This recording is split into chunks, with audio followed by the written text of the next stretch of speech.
नमस्कार, आप सभी के आपके ही अपने प्यारे से यूट्यूब चैनल पे स्वागत है और आशा और उम्मीद करता हूँ कि आप सब एकदम स्वस्थ होंगे, मस्त होंगे और आप अपनी तैयारी में व्यस्त होंगे। तो जो बच्चे 12th क्लास के एग्जाम देने वाले हैं फाइनल 2025 में और जिनका सब्जेक्ट है हिस्ट्री, तो उनको घबराने की कोई जरूरत नहीं है, क्योंकि आज से इस वीडियो से हम आपके लिए टॉप 10 एमसीक्यू यानी जो वीवीआई जो प्रश्न होते हैं इतिहास के, उसका हम आपको सीरीज कराएंगे। प्रत्येक वीडियो में 10 महत्वपूर्ण वीवीआई वाला क्वेश्चन, ठीक है, जो बार बार बोर्ड परीक्षा में पूछा गया है और इस बार भी बोर्ड में आने की 80-90% चांसेस वही होते हैं। ठीक है, तो चलिए आज के पहला प्रश्न आपके सामने यूं रहा कि शेर ए पंजाब के नाम से जाना जाता है। भाई ये आपको बताते चले कि 12th क्लास के जो आपके एनसीईआरटी है उसमें 3 बुक आपको 12th क्लास में पढ़ने हैं। तो तीसरे बुक का ये प्रश्न है, यानी भाग 3 का, कि शेर ए पंजाब के नाम से जाना जाता है। भगत सिंह को, चंद्रशेखर आजाद को, या फिर सैफुद्दीन किचलू को, या फिर लाला लाजपत राय को? फटाफट से बताएंगे। तो शेर ए पंजाब की बात कर ले। देखिए आंसर बताने से पहले एक बार और बताना चाहेंगे कि ये जो सीरीज आपका स्टार्ट हम किए हैं टॉप 10 वीवीआई वाला, जहां तहां से एकदम इंपॉर्टेंट प्रश्न आपको 10 क्वेश्चन फटाफट से कराएंगे। ठीक है, तो इसमें आपको करना कुछ नहीं है, आपको एक पेन और एक कॉपी लेके बैठना है और एक तरफ जो है आप अपना आंसर लिखेंगे और एक तरफ जो है वो मेरा आंसर लिखेंगे और जज करके बताएंगे कि 10 में कितने सही है। ठीक है, अगर शुरू में गड़बड़ाएगा भी तो कोई बात नहीं है, स्कोरिंग हम आपका बढ़ा ही लेंगे और अच्छे खासे परफॉर्मेंस करेंगे। बाकी सही आंसर देखेंगे। शेरे पंजाब जो है वो लाला लाजपत राय को कहा जाता है। ठीक है, और ये गरम दल में से आते हैं। और आपको जानकारी के लिए बता दें, साइमन कमीशन आई थी और साइमन कमीशन का ये विरोध कर रहे थे, तो विरोध के दौरान जो है इन पे लाठी से प्रहार किया जाता है और फिर ये हॉस्पिटल में जाते हैं और इनका निधन हो जाता है। ठीक है, ये बातें ध्यान में रखेंगे, इनके ही लाइनें हैं। आगे जब आपको बुक्स की बातें पढ़ाएंगे तो बताएंगे कि जब इन पे लाठी पड़ी थी तो लाला लाजपत राय ही कहते हैं कि मेरे शरीर पे लगी हर एक चोट ब्रिटिश साम्राज्य के कील के समान। ठीक है, वो वाली बातें आएंगे तो समझा देंगे आपको। बताइए महाभारत की रचना किस भाषा में हुई? ये भाग 1 जो आपका किताब है वहां से प्रश्न है। महाभारत की रचना किस भाषा में हुई? संस्कृत में, पाली में, प्राकृत में, हिंदी में? फटाफट से एक उत्तर आप एकदम आंसर चूज करके बैठे रहेंगे।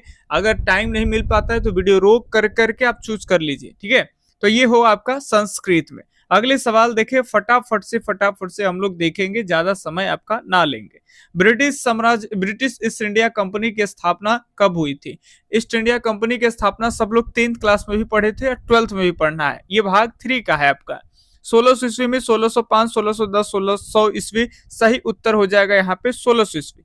यहाँ पे एक ऑप्शन गलत है, अगर आप डी भी लगाए हो तो भी सही, ए भी लगाए तो भी सही। ऐसे यहाँ 1615 टाइप करना था, ठीक है, मिस्टेक से 1600 ही रह गया।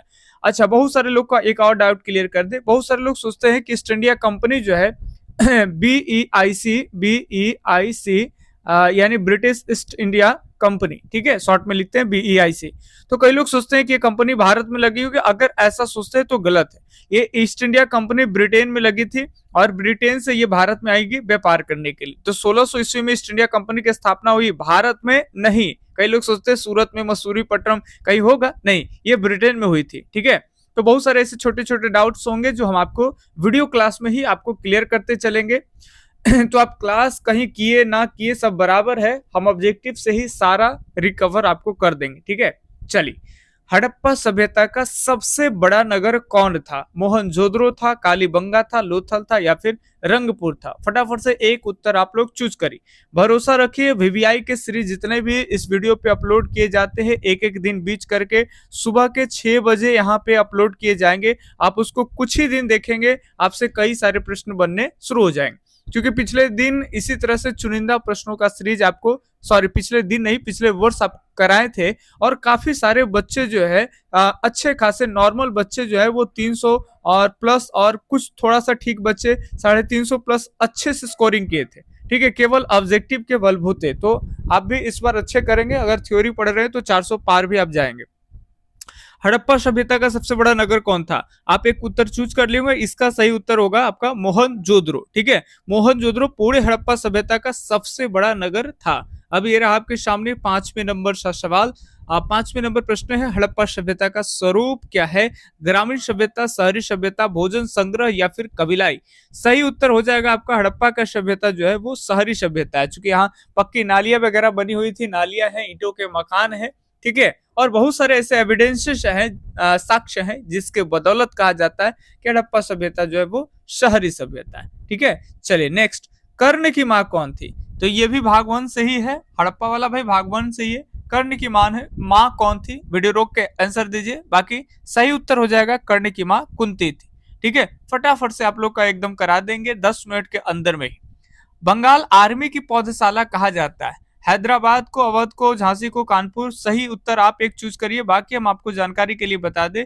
बंगाल आर्मी की बात कर लेंगे, उत्तर प्रदेश में अवध है, ठीक है। अवध को ही बंगाल आर्मी कहते हैं, क्योंकि बंगाल में जितने भी प्रशासन होते थे अंग्रेजों के, वहां ज्यादातर अगर कहीं से आते थे तो वो अवध से सेलेक्ट होकर के ही आते थे, इसीलिए अवध को बंगाल आर्मी की पौधशाला कहा जाता है। काफी इंपॉर्टेंट सवाल आपका रहेगा, ठीक है। 1857 की क्रांति से इस चैप्टर से आपका लिया गया, यानी भाग 3 से।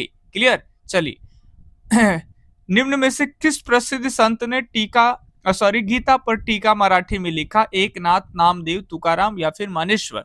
तो देखिए, गीता पे जो टीका है मराठी में कौन से लिखे? तो मानेश्वर लिखे हैं। कैसे याद रखेंगे? तो गीता पर टीका मराठी में लिखा, कैसे लिखा भाई? तो मन से लिखा, मानेश्वर जी हो जाएंगे, ठीक है। चलिए नेक्स्ट क्वेश्चन देखें।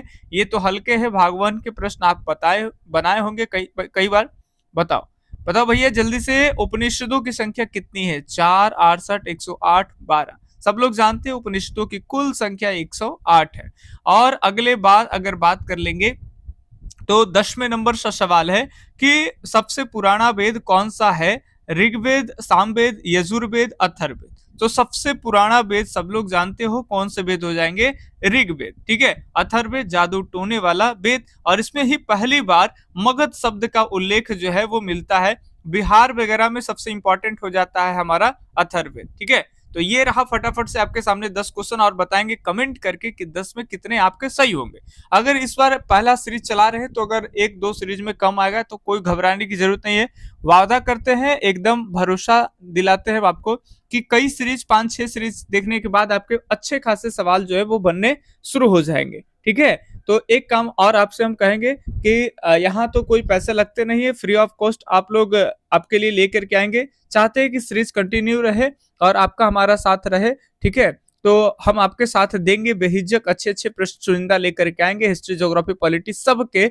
आपको बस एक साथ गुरुदक्षिणा के रूप में यहाँ करना है क्या? तो एक लाइक देना है। अगर चैनल नहीं सब्सक्राइब किए हैं तो आप सब्सक्राइब कर करके फॉलो करिए, जितने सीरीज आते हैं उसको उसका लाभ मिलेगा। जब एग्जाम आपका हो जाएगा तो अनसब्सक्राइब कर लीजिएगा।